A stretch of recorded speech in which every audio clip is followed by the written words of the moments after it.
Kita ketahui bersama, perkembangan teknologi saat ini sungguh begitu cepat. Teknologi-teknologi yang hadir banyak membantu pekerjaan manusia dapat diselesaikan dengan lebih mudah dan lebih cepat. Kami dari grup Teori dan Komputasi Geofisika Universitas Pajajaran mengadaptasi situasi ini dengan membuat suatu alat sensor getar tanah yang berbasis atau berlandaskan dari prinsip-prinsip Internet of Things atau IoT. Kami berharap dengan hadirnya alat ini dapat mempermudah pekerjaan pengukuran di lapangan menjadi lebih efektif dan efisien. Proses akuisisi data dapat dilakukan dengan lebih cepat dan lebih mudah, namun tetap efektif. Pertukaran data atau penyimpanan data dapat dilakukan di cloud, yang kami harapkan selanjutnya dapat disimpan di server yang kami miliki, yaitu Guryang HPC. Dengan proses itu, penyimpanan dapat dilakukan dengan lebih cepat, lebih mudah, dan lebih fleksibel, dapat diakses dimanapun dan kapanpun. Instrumen sensor seismik yang berdasarkan prinsip IoT ini selanjutnya kami beri nama Geophone IoT. Seperti yang dapat dilihat di samping saya, alat-alat ini merupakan suatu sistem IoT atau Geophone IoT yang berusaha kami kembangkan.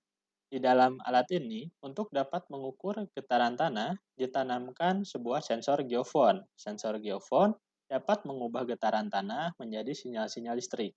Kami menggunakan geofon dengan frekuensi 10 Hz dari SM4. Selanjutnya, agar geofon ini dapat bekerja, diperlukan perangkat-perangkat pendukung lain, yaitu untuk mengontrol kapan geofon harus membaca, kapan geofon harus berhenti, untuk memberikan power supply pada geofon tersebut, dan bagaimana data-data analog dari geofon tersebut diubah menjadi sinyal digital yang dapat dikirimkan dan diolah di komputer, dan seterusnya. Sehingga pada alat ini kami menggunakan sebuah microcontroller ESP32. ESP32 ini yang merupakan komponen utama yang dapat mendukung instrumen ini melakukan pekerjaan-pekerjaan Internet of Things. Kenapa?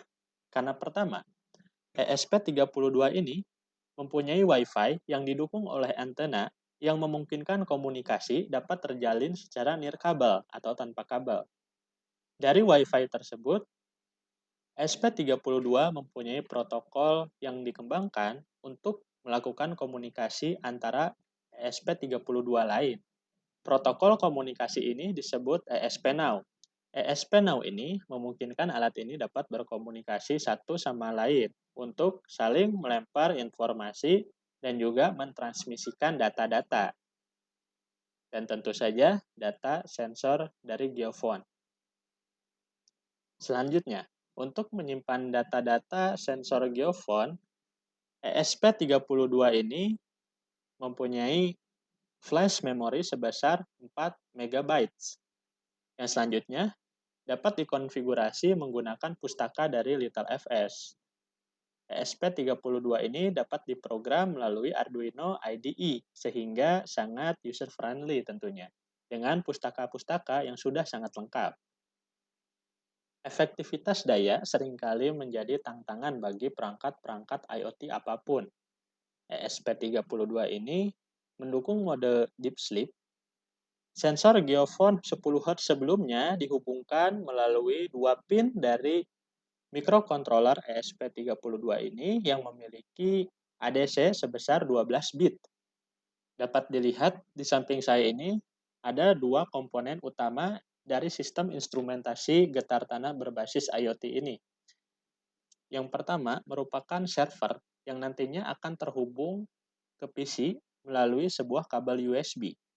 Jadi komputer yang digunakan operator selanjutnya bisa untuk mengontrol alat ini melalui terminal user interface. Server ini sendiri hanya terdiri dari satu ESP32. Saat server ini dihubungkan ke komputer dengan kabel USB, maka sudah langsung bisa menyala atau digunakan karena daya yang diperoleh dari alat ini bersamaan dengan kabel USB. Berikutnya merupakan alat yang di dalamnya sudah terdapat sensor geofon 10 Hz. Alat ini selanjutnya disebut node sensor.